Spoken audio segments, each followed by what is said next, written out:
1 Corinthians chapter 13. And yet I will show you the most excellent way. If I speak in the tongues of men or of angels but do not have love, I'm only a resounding gong or a clanging cymbal. If I have the gift of prophecy and can fathom all mysteries and all knowledge, and if I have a faith that could move mountains but do not have love, I'm nothing. If I give all I possess to the poor and give over my body to hardship that I may boast, but do not have love, I gain nothing. Love is patient, love is kind. It does not envy, it does not boast, it is not proud. It does not dishonor others, it is not self-seeking. It is not easily angered. It keeps no record of wrongs. Love does not delight in evil, but rejoices with the truth. It always protects, always trusts, always hopes, always perseveres. Love never fails, but where there are prophecies, they will cease. Where there are tongues, they will be stilled. Where there is knowledge, it will pass away. For we know in part, and we prophesy in part, but when completeness comes, what is in part disappears. When I was a child, I talked like a child. I thought like a child. I reasoned like a child. When I became a man, I put the ways of childhood behind me. For now we see only a reflection, as in a mirror. Then we shall see face to face. Now I know in part, then I shall know fully, even as I am fully known. And now these three remain: faith, hope, and love. But the greatest of these is love. So my teacher at Bates College, Natasha Chances, was herself a student of Cortot. She would tell a story of how the young girls would hide behind the curtain in the practice room where Dinu Lipati practiced. So they overlapped. She was a young girl at the time before the war. And I was such a brittle young child, it never occurred to me to talk to her in French in our lessons. And I smack myself in wonder. When I study French now, I'm trying to complete that loop. What a deep and profound lesson it would have been. What a connection that I've looked for all my life to practice Ravel with her, a student of Cortot. Ravel is mentioned in the introduction to the pianoforte techniques as one of the composers whose work, contemporary composers, still requires the same level of articulation that classical Baroque composers required. There it was right in front of me. And I didn't see it.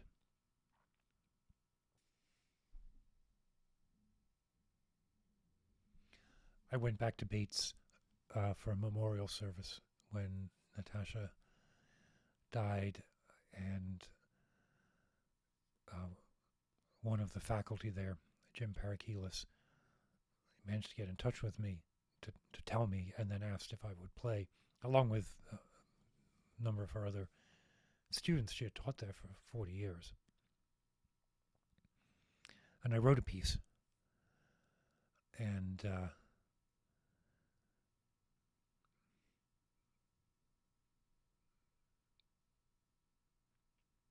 I wrote this piece. It was the first piece I'd written since, probably in 10 years. So I didn't finish my composition degree in the mid-90s, and I stopped writing. I wrote this piece, and I can date back my composition now to that piece.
So, the transferable table is one of those things that seems kind of miraculously obscure. Uh, each exercise within the series can be transposed, meaning it can be played, in fact, should be played in different keys. But some, not all, but some of the exercises can also be transferred. And I first had the idea for this video a few years ago. I was recovering from some surgery on my hand and my arm, and I knew that when I was done, I was going to spend time with these exercises. I was fairly certain I would still be able to play, but there's a lot that can go wrong in here and even here. So I figured this would be a good framework to also to talk about the surgical recovery, which I'm not getting into now.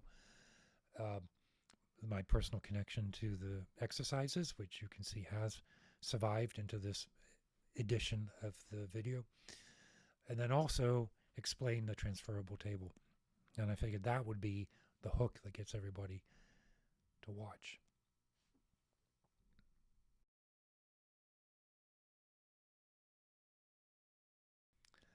Now, a problem I have is that the transferable table came as an insert in the book, separate piece of paper.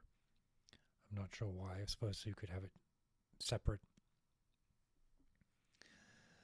And I lost it quite early on, which didn't trouble me because one of the things Cortot said is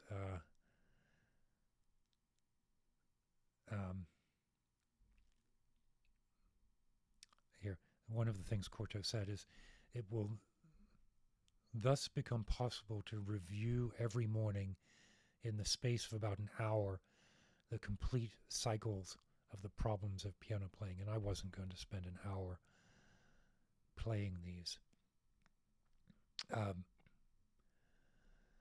The way that the chapters are broken out, you would go through each chapter, each section, and each series over the course of a day, doing all the different permutations of each exercise. And it would take 36 days per chapter to do that. And then there are 5 chapters, so that'll get you to 6 months, at which point you would have gone through each chapter, each permutation, each possible alignment. And then you could pick each day you could pick one series from each chapter, and that's how you would get an hour a day to go through the full set.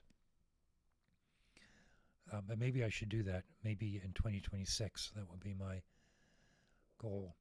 But that's how you get all the different permutations, is with the transferable table.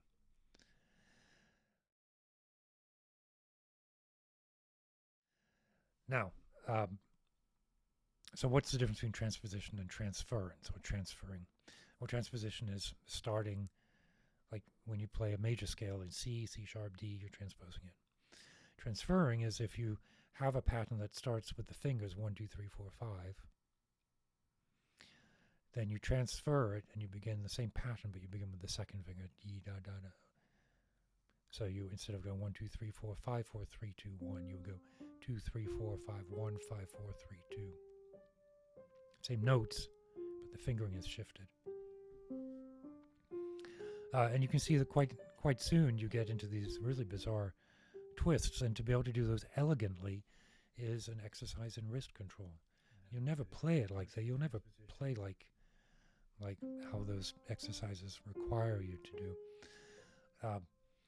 But all of a sudden, these simple exercises become quite complicated, and bring everything in together, particularly the wrist and the crossing of the thumb, because you can imagine an exercise 1, 2, 3, 4, 5 is very straightforward. But this, all of a sudden, 2, 3, 4, 5, 1, 5, da, da, da, right? So the transference table is basically different methods for transferring the starting finger for each exercise. And if you combine transposition with transference, the same exercise is done in many, many different patterns with many, many different fingerings. The other way that you can transfer is if the intervals are all a step, you can extend them and play what would be 5 sequential notes, play it as a chord, but with the same, right? Depending on the type of exercise that it is, you can extend to different intervals, change the fingering, transfer. So 36 days a chapter, 6 months for the book. It's like reading the Bible in a year.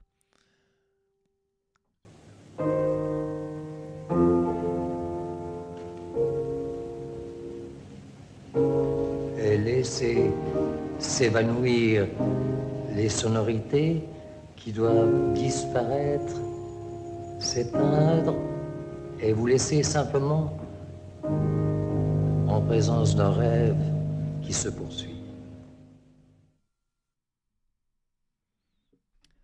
Anyway, these exercises are wonderful. They get you in touch with the instrument. They get you in touch with your thinking about the music. They get you in touch with the physicality, the intersection of your fingers. You could do these exercises with earplugs in, really, and just focus on the pleasure of touching a piano. It's intimate. It's a ever developing revelation of what the instrument can do. At the end of it, you can sit down and play Bach, and it's just one note and then the other. And there are many regrets, but there are many treasures. And these exercises can form a thread, like a pebble, again, a pebble that causes ripples in our life, but also a standard to hold on to.